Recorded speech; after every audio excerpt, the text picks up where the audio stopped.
Assalamualaikum warahmatullahi wabarakatuh. Perkenalkan, nama saya Lismayani dari kelompok Tan Malaka. Di sini saya akan menjelaskan sedikit mengenai komersialisasi dalam pendidikan. Komersialisasi pendidikan adalah perbuatan menjadikan sesuatu sebagai barang dagangan. Merujuk pada arti itu, komersialisasi pendidikan dapat diartikan menjadikan pendidikan sebagai barang dagangan.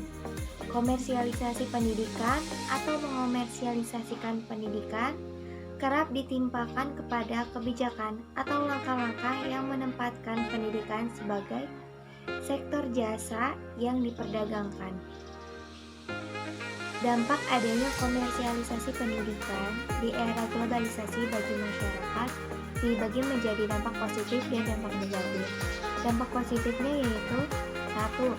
Beban pemerintah membiayai pendidikan semakin berkurang sebab banyaknya pungutan-pungutan yang ditarik lembaga-lembaga pendidikan, baik pungutan wajib maupun tidak wajib. Yang kedua, menambah keuntungan dan pemasukan kas lembaga pendidikan karena biaya pendidikan mahal serta banyaknya pungutan-pungutan sehingga secara tidak langsung lembaga pendidikan memperoleh profit atau keuntungan. Yang ketiga, lembaga pendidikan semakin kompetitif, meningkatkan fasilitas dan mutu pendidikan untuk menarik peminat yang banyak sehingga biaya pendidikan semakin mahal. Dampak negatif komersialisasi pendidikan.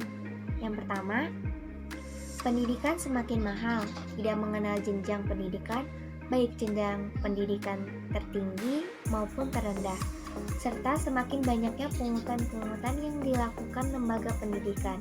Yang kedua, pendidikan sebagai ladang bisnis menjadi tren di dunia pendidikan. Pendidikan diibaratkan pasar atau supermarket yang menyediakan berbagai barang untuk para pelanggan.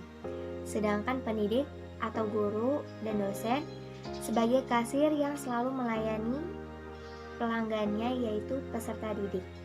Yang ketiga, gejala stigmatisasi dan diskriminasi antara kaya dan miskin berdampak bagi yang kurang mampu untuk memperoleh pendidikan yang layak. Yang keempat, rantai kemiskinan sulit diputuskan melalui pendidikan. Yang kelima, terciptanya privatisasi pendidikan sehingga memberikan hak otonomi kepada lembaga pendidikan untuk mengurus anggaran lembaga pendidikan yang dikelola.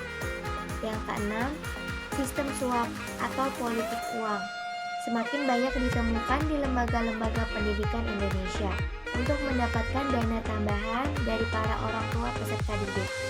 Yang ketujuh, memacu gaya hidup besar pasak daripada tiang.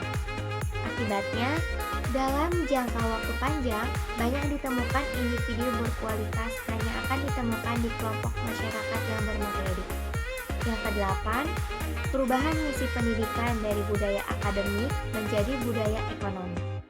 Solusi alternatif penanggulangan komersialisasi pendidikan adalah pembentukan lembaga non-pemerintah yang diberi kewenangan untuk mengawasi jalannya sistem pendidikan, pemberian beasiswa yang lebih gencar kepada para pelajar yang berprestasi dan tidak mampu dalam hal biaya, pemeriksaan rutin transaksi keuangan di seluruh lembaga pendidikan, tingkat dasar, menengah, dan perguruan tinggi, baik negeri maupun swasta, oleh lembaga pemerintah dan non-pemerintah, penggunaan dana BOS dengan sarana yang tepat.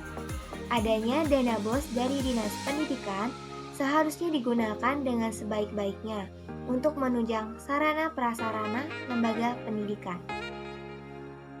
Sekian penjelasan dari saya tentang komersialisasi pendidikan. Kurang lebihnya mohon maaf. Wassalamualaikum warahmatullahi wabarakatuh.